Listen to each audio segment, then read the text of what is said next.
Welcome everyone to our 18th class of Shar Habitachan with Devorah Leah Andrusier. I am your host, Chai Ben Shimon. We always like to start off with giving because how we give, that's how Hashem will give to us. Let's give generously so Hashem can and will give us generously. We're going to put some coins in the tzedakah box. Please join me. We are going to say Tehillim. It is known that Tzemach Tzedek says if we only knew the power of Tehillim, we would say it day and night. Today we're doing Psalm Chaf, which is Psalm 20, Kapitel Chaf. We are doing this in merit for all the hostages to come home immediately and the safety of our Chayalim and Chayalot in the IDF and the safety of all the Jews around the whole world. We're also going to mention one hostage's name that I know, and we are going to include everyone in this when we say his name. Hirsch Ben Perelchana, he should come home immediately with everyone. His mother is a big advocate. She's on the way to Washington right now, and you can check out her Instagram page, Bring Hirsch Home, and let's bring Hirsch home and everyone home. So join me.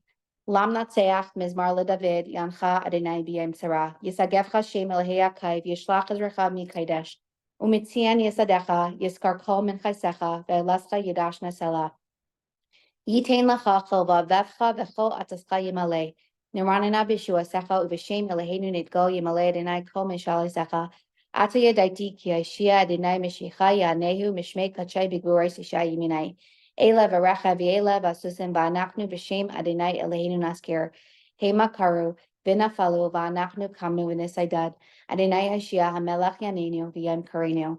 Now we're going to have Devorah Leah Andrusier join us. She is a Shar Habitachan enthusiast and a addiction recovery coach. Thank you for class number 18. Hi, everyone. Back in the same spot. Okay, so in the previous lesson, we started learning about proof that human intervention is often needed. We're going to continue on the top of page 83.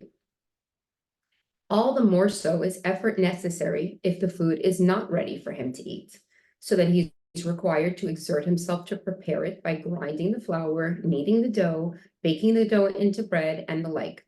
More exertion than this will be necessary, and it will be even more difficult if he needs to buy it as well as prepare it.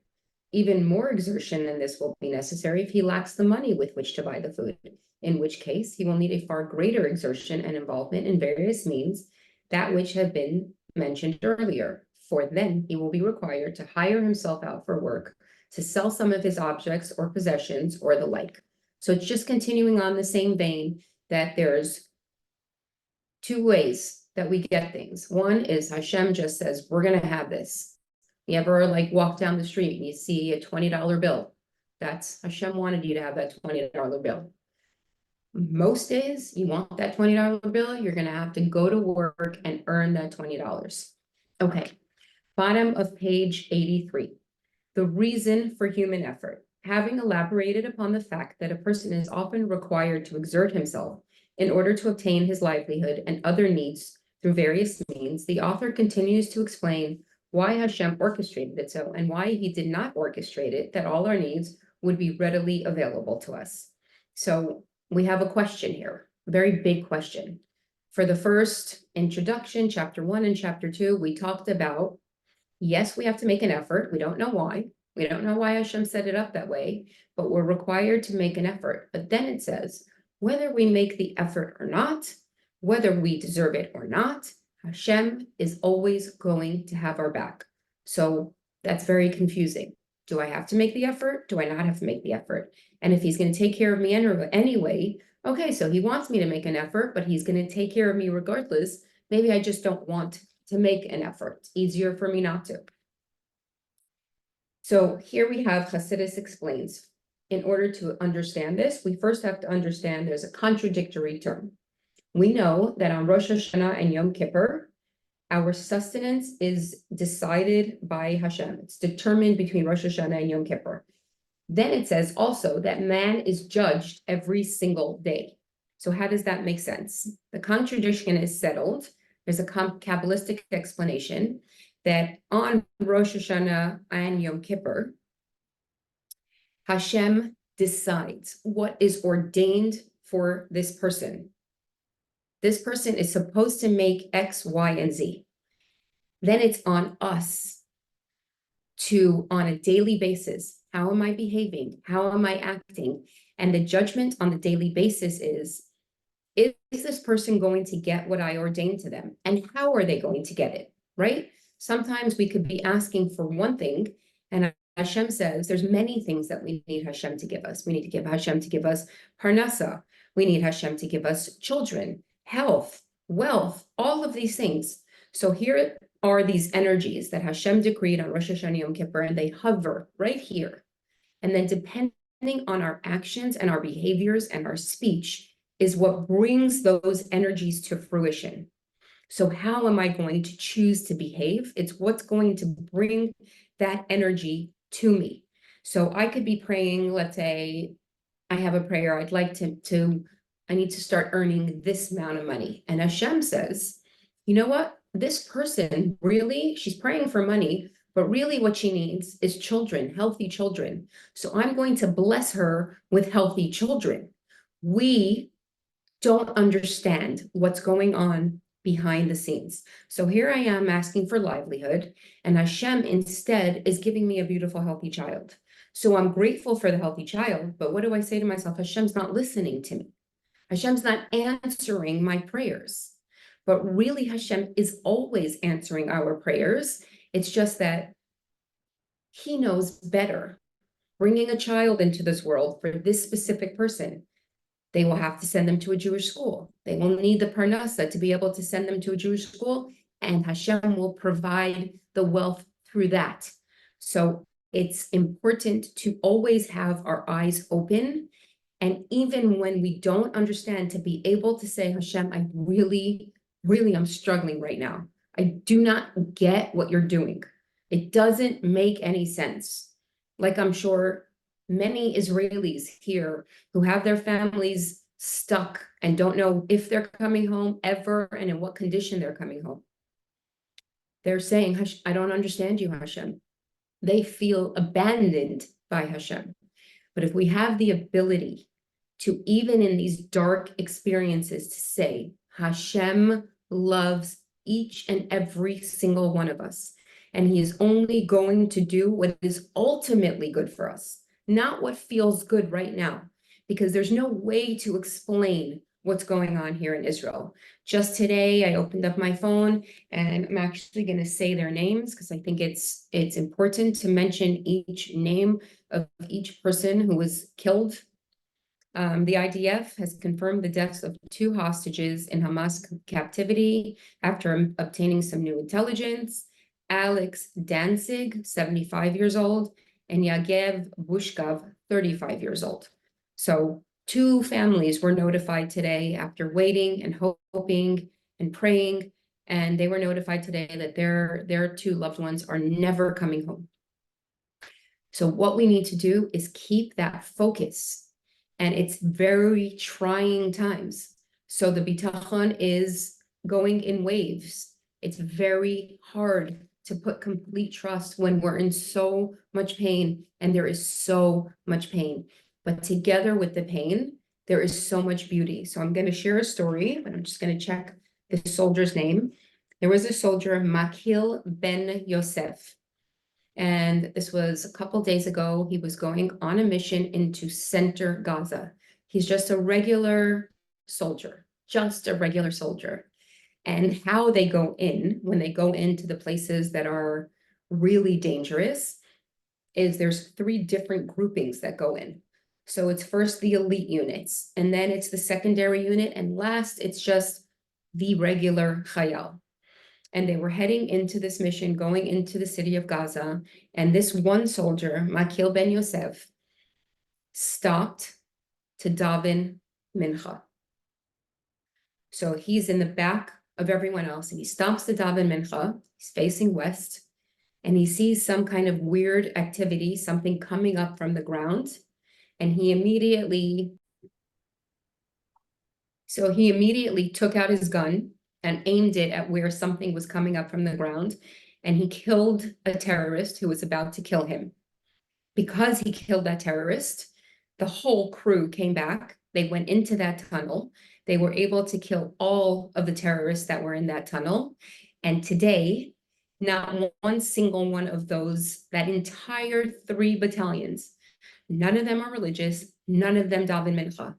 Today, every single one of those soldiers, including Makil, every single one of them is alive, and they are all davening mincha every single day. So it just shows us, in this dark, dangerous, scary place, Hashem is protecting our soldiers, the ones that are killed. There's a reason, and I and you and none of us can even attempt to give a reason for that. When people ask the Lubavitcher Rebbe, how did Hashem allow for the Holocaust to happen? The Rebbe would say, I cannot give you a reason. And Lord Jonathan Sacks said this, and I believe many others. Why do we not have a reason for bad happening to good? These young soldiers are going out daily and risking their lives every day, whether they're sitting on their base or they're on the front lines. They are prepared to give their lives for the Jewish people. So what does this mean? Is that we see that even in difficulty, even in those times, going back to what the Rebbe said and what Jonathan Sacks said, is if we understood, if Hashem sent out a voice from heaven, or he wrote a paragraph in the sky, and he said, this is the reason that this soldier had to die, and this soldier had to die, and all of the people that were killed in Beirut and Kfar Aza and all those places, they wrote all of the hardship.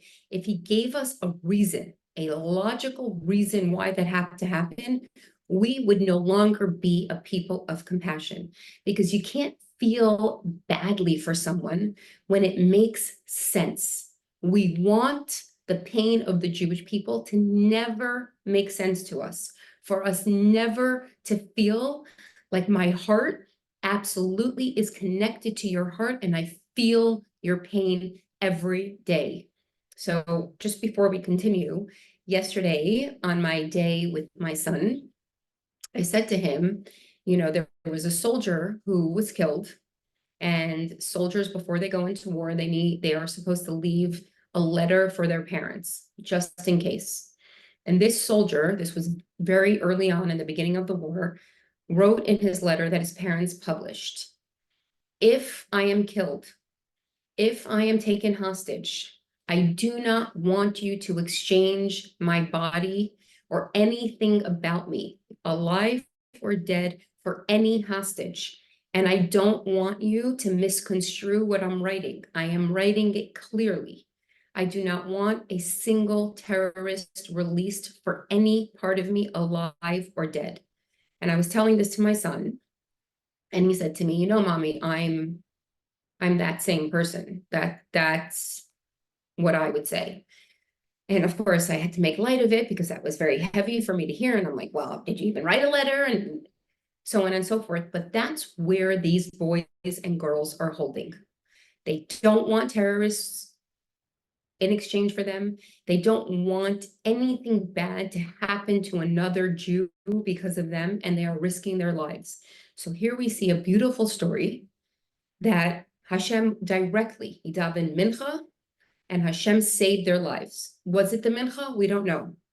Was it supposed to be that boy who saved all of their lives? 100%.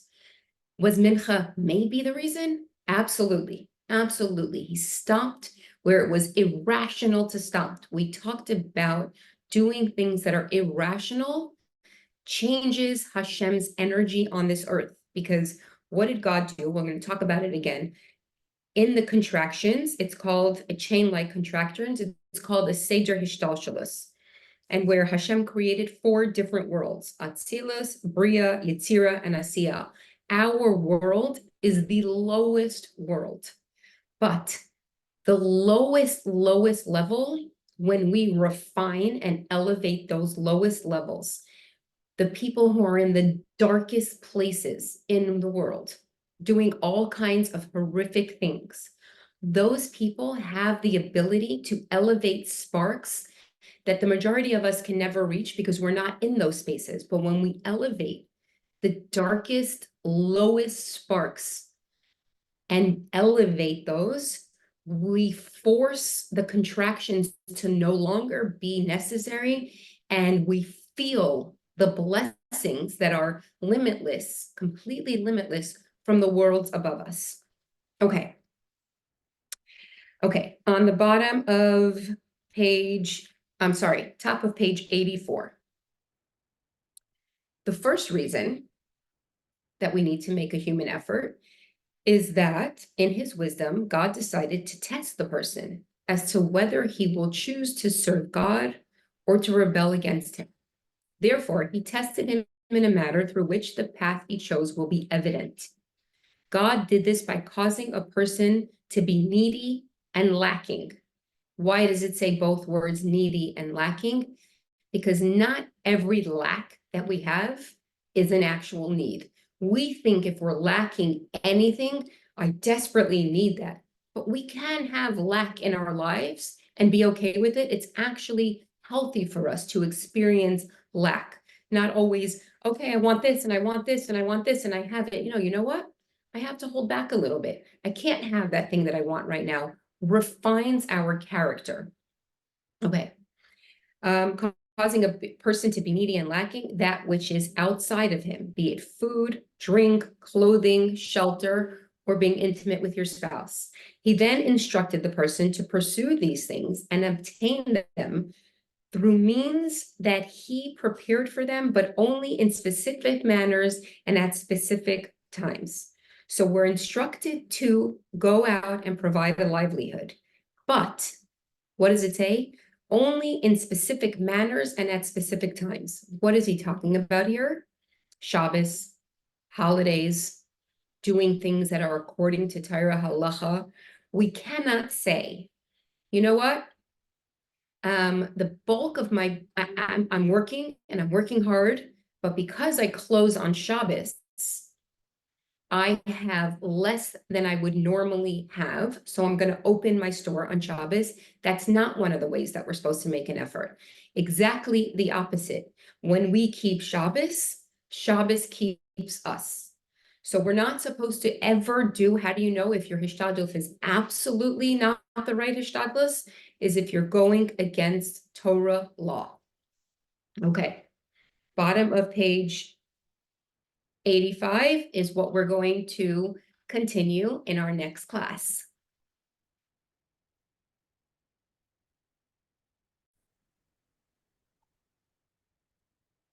Okay, so we're actually not going to stop. I thought I was at like my time limit of your attention span, but I definitely want to finish the concept. So we're going to continue. Bottom of page 85. Those things that the Creator decreed that the person will obtain, he will obtain as a result of God making available all the means that he requires. While those things that God did not decree, he will not obtain. He will not obtain because those means will be withheld from him. As a result, it will become clear if he wishes to serve God or disobey him based on his choice of the means with which to obtain his needs. On account of all this, he will either be rewarded or punished, even if he did not end up obtaining that which he tried to do. So what is it saying here? You know what? I am going to open up my store on Shabbos. I am going to open up my store on Shabbos because I'm not making the livelihood that I want to be making. So here it says, Hashem is not going to allow him to be successful. He won't have the merchandise that he needs. Whatever Hashem didn't ordain that he's going to obtain, and he tries to obtain it by opening up his house on Shabbos, he will not obtain it because Hashem will not give him what he needs in order to obtain it. And then in the last sentence that we read, he says, even let's say he opens up his store on Shabbos and he doesn't make more livelihood, he still is culpable and responsible for opening up his store on Shabbos and not doing what Hashem wanted. The second reason why God deemed that people be required to exert effort and employ various means to obtain their livelihood is that if a person did not need to exert himself to pursue and search for means of sustenance, he would rebel and pursue that which is forbidden, and he would not heed his obligations towards God in exchange for the kindness that God has shown him. As the verse says, and there are harp and lute, tambourine and flute, and wine in their drinking feasts. The Lord, the work of the Lord, they do not regard, and the deed of his hands they have not seen. Similarly, it says, and Yeshurun became fat and rebelled. You grew fat, think up plump. Israel forsook the God who made them. So one of the easiest stories to relate to this is Purim and Achashverosh. What did the Jewish people do? They went and they partied with the king and they enjoyed and they ate and they drank and they really truly enjoyed. What were they saying? This is the king at the time. He's the one who we have to make nice to. He's the one who we have to placate. Hashem, he's over there somewhere. But we need to do what this king asks of us. So, not the right way. Look what happened to the Jewish people. Grateful to Queen Esther, who did the exact opposite. And when she went to the king to beseech on behalf of the people, she fasted for 3 days to remove the one quality that the king chose her for. She removed her beauty. She was pale, she was weak, she wasn't plump, and her cheeks weren't rosy. And she did that specifically to say to Hashem, I am not trusting in Achashverosh.